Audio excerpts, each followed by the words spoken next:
What's up, Narrow Breakers? We got a crazy story today. ABC News has been ordered to pay $15 million to Donald Trump in what has to be the turning point of American culture. It truly does show what is coming next and how this country is about to make a dramatic shift from liberal to conservatism. This is truly the start of something special, whether it be for better or worse. Still get judged for it today. I'm asking you a very simple question. And I answered it. You're shaming me for my political choices. I'm asking you a question about why you endorse someone who's been found liable for rape. It was not a criminal court. This was a civil court. It was a civil court. And by the way, she joked about the judgment and what she was going to do with all that money, and I find that offensive. I'm asking you about the man as a rape victim who's been shamed for years now because... This is the beautiful Nancy Mace from South Carolina, the congresswoman, and she's just breaking down the problems with the entire E. Carol Jean defamation case and what has actually led to the $15 million verdict. Now, she completely obliterated this mainstream media host and did a great job doing so. For rape, you're trying to shame me again by asking me this political question. You've repeated that again. I think it's offensive. As a woman, I find it offensive. My political choices, I've endorsed the man that I believe is best for our country. It's not Joe Biden. And you looked at the dueling rallies yesterday in Georgia. Laken Riley's family was with Donald Trump. They weren't with Joe Biden. The same guy yesterday that apologized for calling her killer an illegal, who wasn't illegal. And here you are trying to shame a rape victim. I find it disgusting. I mean, you keep saying I'm shaming you. You are. The question, it is. How is the question asking you about a presidential candidate who's You're asking a rape victim. And there's no question about that. And you've courageously talked about that. Because I've been raped. I think that's just... She's so good at just holding them accountable. And I know it sounds extremely graphic, but it's intentional. Because they have no problem throwing those words around against President Trump. They know how horrific the word rape sounds. And she's looking him dead in the eyes and like, well, I'm an actual victim. I'm not the propaganda narrative that you try to push over. I'm a real victim. I actually was affected by this, and I'm standing up for Trump. It's just a beautiful sentiment, and it shows the difference. It's a great contrast between the warped reality that liberals will live in and the cold, hard truth of reality that conservatives live in. No, I'm questioning your political choices because you're supporting me. You're someone who's been found liable for rape. Actually, I'm not trying to shame you. You are. That's exactly what you're doing. You're not answering the question. I think it's disgusting. Well, you're welcome to say that, but you have to answer the question. Why are you supporting someone who's been found liable for rape? I just answered your question. What is the answer? He was not. She's playing the game the way they play it, and that's what we have to do. You cannot play doing a high road with these people. They have weaponized words, so you have to be very, very prepared to face combat when you debate with these people. It is truly a battle. He was not found guilty in a criminal court of law. It was sexual abuse. It wasn't actually rape, by the way. And E. Jean Carroll joked about all the money she's going to get and made a mockery out of this case. And I think that's offensive. There's a reason why women don't come forward. And when you have someone who says that they're raped and they make a mockery out of this civil court judgment, it's offensive to other women. It makes it harder for other women to come forward when another woman has made a mockery of it. You said women don't come forward because they are afraid. They are afraid because they are defamed and shamed by those you're trying to shame me this morning. They are afraid to come forward, as you said, because they are defamed by those who commit the rape. That's what Donald Trump has been found guilty of doing. Oh, wow. And this, if you guys don't know, what we're watching right here, I'm going to go ahead and reveal. This is what cost ABC $15 million. This conversation, them trying to paint Donald Trump as a rapist when it just couldn't have been further from the truth. Thanks to this gentleman right here in ABC, they have to give Trump a pretty nice payday, which from what I was reading, it'll be just enough money to fund the President Trump presidential library. So is that not poetic justice? He himself over that and denies that it ever happened, but he was not found guilty in a criminal court of law. What a kind, sensitive... Here's Megyn Kelly. She's going to cook this entire narrative and break it down in a very brilliant way. Man who clearly cares deeply about women and their sexual assault allegations. Thanks for being an ally, George. I see how concerned you are that victims might not come forward if they are publicly attacked by their rapist or his defenders. To be sure, that is a very real concern. It happens all the time, which you know, because you invented it. Remember?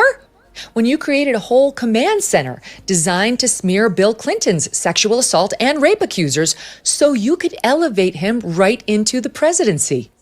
The attorney representing many of Bill's accusers, and there were many, George, Juanita Broderick, Kathleen Willey, Paula Jones, Jennifer Flowers, to name just a few, said you and James Carville, at Hillary Clinton's direction, formed a so-called war room, whose purpose was, quote, to destroy any woman that would challenge Bill Clinton. You know the war room. They made a whole movie about it. George Stephanopoulos. I'm Director of Communications. Bush was on the defensive. Another good night for Bill Clinton. 3 debates, 3 wins. I guarantee you that if you do this, you'll never work in Democratic politics again. Such a tough guy. This attorney points out that you don't like to talk about this particular behavior, George. Maybe that's why you skipped it in your discussion with Nancy Mace. But yes. You see, George, he's the same reason, like I said, he's the reason why Trump get that big payday. It was during one conversation with Nancy Mace. George Stephanopoulos. As you know, private detectives were hired. The women say they were threatened, and they were publicly shamed by you and your well-funded team. Did you worry then that this behavior might shame victims from coming forward? They don't care. It's all about a narrative. They don't care about the victims that are actually hurt. There is no one that's actually truly doing this out of love of the victims. These people are doing it out of hatred of Donald Trump, and this exposes it. Now, we live in America where someone can be seen as completely vindicated from any of his charges, and people will still speak on him as if he's guilty.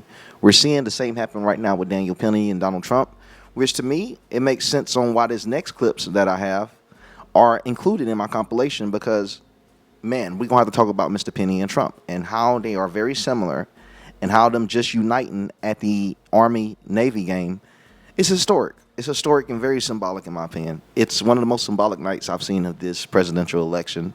Sorry, I'm so used to saying election, but I hope you guys understand what I'm saying. You admitted in your own memoir that Hillary Clinton told you about one accuser, quote, we have to destroy her story. Did you object? Did you say, that's shaming? No. In fact, you later described yourself as Bill Clinton's, quote, enabler. But sir, how could you have enabled and defended a man like this, accused by multiple women of sexual assault, rape, and harassment? Which brings us to Paula Jones. You were Clinton's attack dog when Jones came forward claiming Bill Clinton had... what do women say? She clocking the hell out of her. She literally is exposing how the same individual that wanted to attack President Trump for the false rape cases was actually defending the abuser during the time of Clinton. Exposed himself to her. That when he was governor of Arkansas, he summoned her through state troopers to a Little Rock, Arkansas hotel room and took out his penis. A charge Clinton denies, just as Trump denies E. Jean Carroll's allegations against him. What do you think he wanted done with that thing, George? Just a little show and tell? Jones was poor, a graduate of secretarial school, and worked for the state. She had no power, no connections, and he was the sitting governor. Cooking. She didn't go to Columbia and Oxford and become a Rhodes Scholar like you, George. She was a nothing to you. Your buddy Carville immediately went after... And I'm so glad, man. Megyn Kelly's so amazing. She's cooking him. She's cooking George because he used his power. He used his connection with friends to silence a possible victim that accused Bill Clinton. You see, it's not a problem. Like I said, they never care about the people. They care about the person that's accused. It just depends on who's accused. Man, if you got an R in front of your name, you're guilty. And if you got a D in front of your name, it never happened. We're talking about a party that gets caught, at least, from what I'm seeing, at least 12 members of the Democratic Party get arrested for a DUI every year. Yet we never hear about it. It takes for journalists to have to go and find this information, which they don't make very easy, and reveal to how trashy these people are, risking everyone's lives. They're very selfish individuals. And I'm not talking about all Democrats. I'm talking about the media. I'm talking about the ones that's doing it knowingly. You know, one thing I like about the Bible, and, you know, I don't try to force it on anyone, is it's like it'll judge you. He'll judge you by what you know. Well, if that be true, mainstream media is in trouble, especially for the anchors and hosts that are completely aware that they're manipulating the public for a few $100,000s a year. And yes, don't get me wrong, a few $100,000 a year is a dream come true money. But what does it say for the eternity of our country? I don't think $200,000, $300,000 is worth what mainstream media is doing to the hearts and minds of the people. Ms. Jones infamously saying, if you drag a $100 bill through a trailer park, you never know what you'll find. And you? Did you defend Paula Jones saying, we don't shame accusers, that's wrong? No. You compared Jones to Tanya Harding as, quoting here from the New York Times, just another woman seeking cash for telling a tabloid tale. Fire up that war room, George, and destroy her. Bill Clinton would ultimately pay Paula Jones almost $1 million to settle her civil suit against him. And you remained Team Clinton all the way. To say nothing of Juanita Broderick's rape allegation. And Juanita Broderick is actually a good friend of mine. And it's very unfortunate how the mainstream media worked together to try to silence her and limit her ability to expose the Clintons. You guys got to look up Juanita. She was one of the secretaries for Clinton and, well, the assistants for him. And her story is pretty graphic. She wrote books about it and all, and the mainstream media just threw her to the side. Let's also not forget Tara Reid, who was an individual that called Larry King and accused Joe Biden of doing the unthinkable. These are the type of people that disappear. These are the type of people that mainstream media try to convince us don't exist. And I find that straight odd. Pretty odd that the fact that they're ordered to pay $15 million.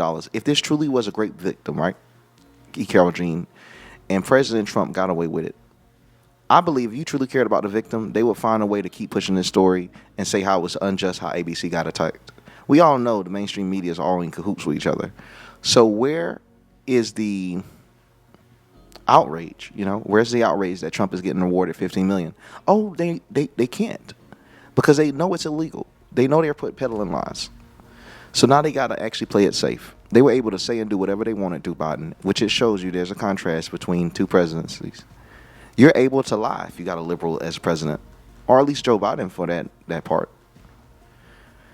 Ever since Trump won, I've seen 2 potential lawsuits get hit with The View, one from CNN and now this with ABC. I don't believe it's random. I think it's been a long time coming. That's the same reason why you can see today in Maryland, mayor or governor, whichever one, Wes Monroe, came out to greet Trump at the America and Navy game today, because people see what's coming and it's not looking good for them in their party. Too many losses. It's time for them to shed their skin.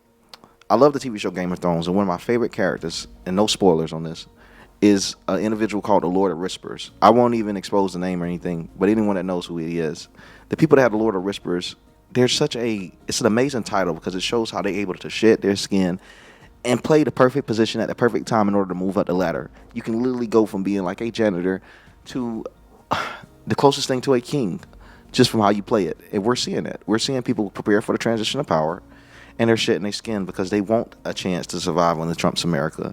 And this is the first time I've ever seen Democrats submit to President Trump. It is. They fought him and fought him and fought him and fought him. And it's almost like they're giving him respect. They're saying, we got to respect what you've done. You've beat us after all these years. But what does that say to the American people? It's actually physically, mentally, and financially impossible for any of us to become president if we don't have what Trump has. They attacked this man nonstop, and still, they got him once. Let's be real. And the only way he was able to do this was do the impossible. How many people can do that? It is very inspiring, but at the same time, it's low-key a little bit depressing, because the powers that be would have a field day with anyone else that would try to do anything that's similar to President Trump. But one thing Trump did is expose how dangerous the system is, how it's always shedding, how it's always transitioning, how it changes depending on who's in control. He showed us that they're all one party that we're not invited in, and Trump finally giving us an invitation. Or Kathleen Willie's allegations and more. But now you, quote, don't understand how Nancy Mace can support a man found liable for sexual assault of one woman 30 years ago in a civil trial in which the burden of proof is just 51% likely. My God, how did anyone at ABC think this was a good line of inquiry for George Stephanopoulos, of all people, to pursue?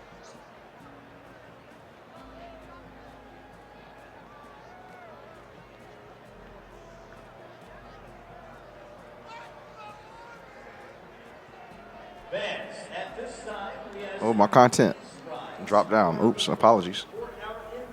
So in case of those that don't know, this is J.D. Vance, Donald Trump, Elon Musk, and the crew out to support Daniel Penny. They brought Daniel Penny out to the game. I think it's in Maryland, the Army and Navy game. And like I said in the beginning of the video, this really does show where America is headed. You got 2 individuals that are still being vilified after winning court cases. You got 2 individuals that just won trying to protect people, and they are now labeled as the villains.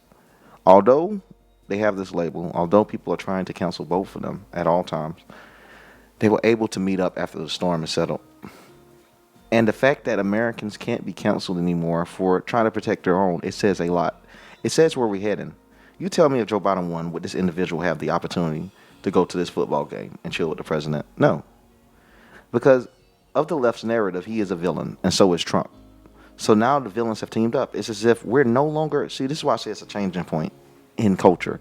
Liberals no longer at the point, conservatives are no longer at the point where they're working with liberals, where you have to work with them to survive. It's now embrace our traditions, embrace our plans, or fall to the wayside. By the 33rd United States Military Academy chaplain, Colonel David Olis.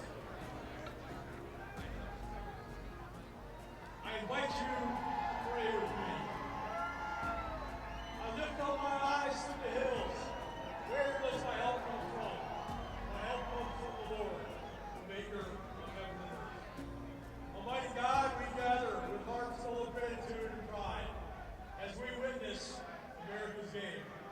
The 125th contest between Army and Navy. This tradition reflects not just the spirit of competition, but the enduring ideals of our nation. Self-assertion. What a time to be alive right now, huh? This is absolutely crazy. Looks like I'm out here looking weird my damn own self.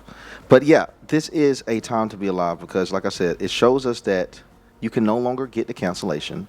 Cancellations don't work anymore. And overall, our ideas, the things that we're trying to accomplish as conservatives, is becoming the mainstream narrative. We no longer have to defend against liberal narratives. I don't know if anyone else remembers. There was once a time where anything that a liberal said, conservatives had to react to. It does not matter. If it was complete propaganda or horsewash, conservatives had to react to liberal messaging. Now we're witnessing them react to everything we do. That tells you that the power has been shifted. No longer do we have to sit there and watch these companies replace everything that was traditional Americans that respected us, respected our past, respected our future.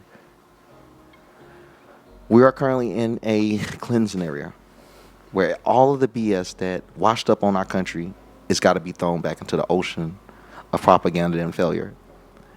We are about to transition to a real country again.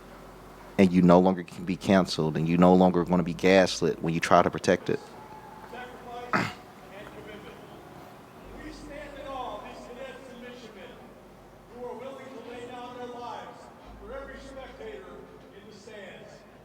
May their grit, teamwork, and violence Don't feel like a victim. I was not thrown on the ground and ravished. Now here's the victim, E. Carol Jean. Which the word rape carries so many sexual connotations. This was not sexual. It hurt. It just you know. But I think most people think of rape as it is a violent assault. It is not. I think most people think of rape as being sexy. What? Let's take a short break. Think of the fantasies. She is a wild nut. I'm sorry, I don't care. She's an absolute nut. She's an absolute nut. But I'm trying to figure out, how does the law work? How the hell did ABC have to pay Donald Trump if she somewhat won the case? It's crazy the type of clown show we live in. It is crazy. We're just going to take a quick break. If you can stick around, we'll talk more on the other side. Cooper didn't even want to talk to her. She creeped them out. Another person that people might not remember was that woman who was, they said was like a witch. That was one of the people that was working in Georgia, said she was going to take down Donald Trump. You might not even remember. She was straight weird. To talk to.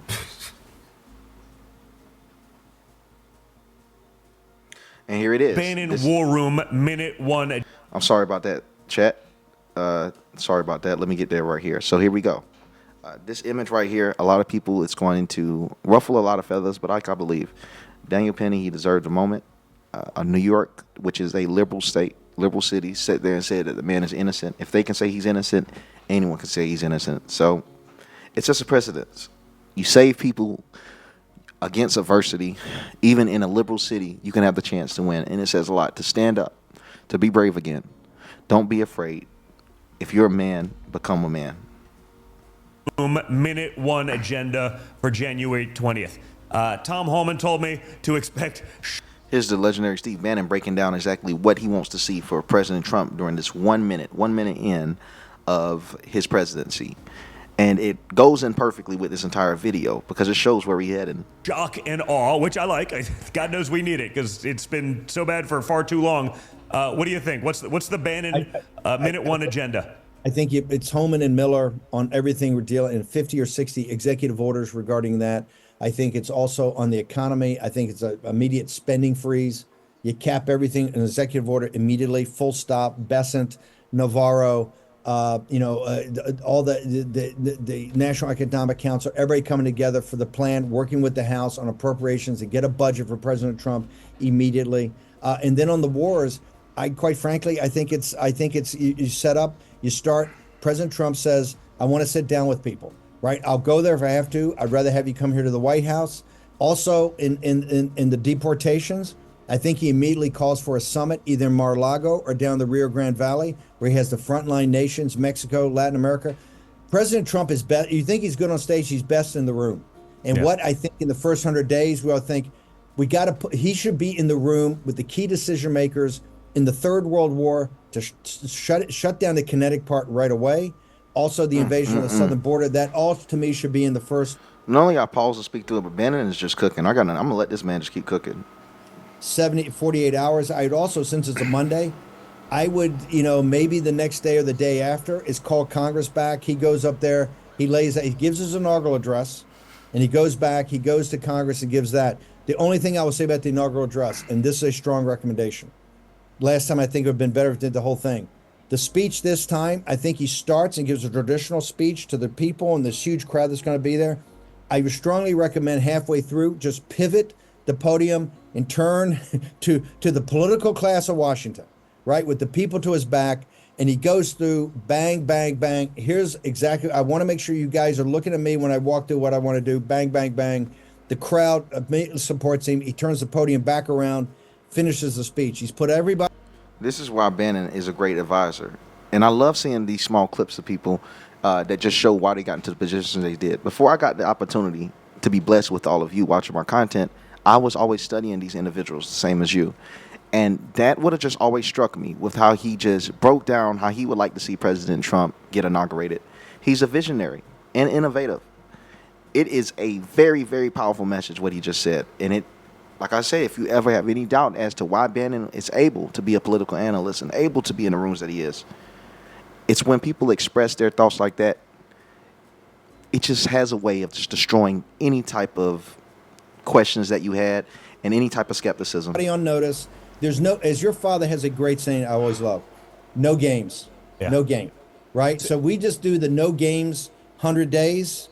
We're going to hit it with muzzle velocity, and I think this country is going to be saved. Okay, so now please remain standing for the singing. And what a moment. I want to, and I have to end it on this. Matter of fact, let's go ahead and cut off this background music. This is a powerful moment. This is at the game, Army and Navy, and look at how our military respects President Trump. Just look at how different this is. It feels as if it reminds me of the scene in Star Wars after the Empire is defeated. It's just, it feels like we're straight out of a movie. We've been through so much. And to me, this is one of the most beautiful moments of the year. Of our national anthem, performed today by the combined glee clubs of the United States Military Academy and the United States Naval Academy, under the direction of Connie Chase.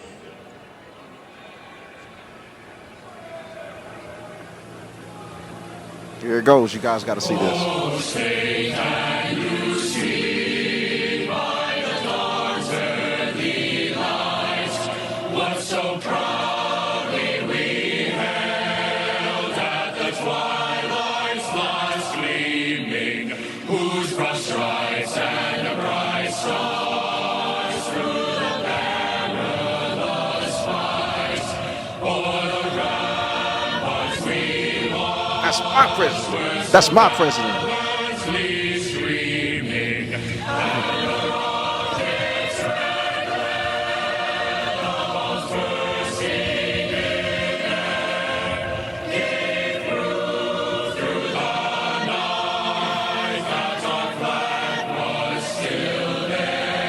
Make me want to salute.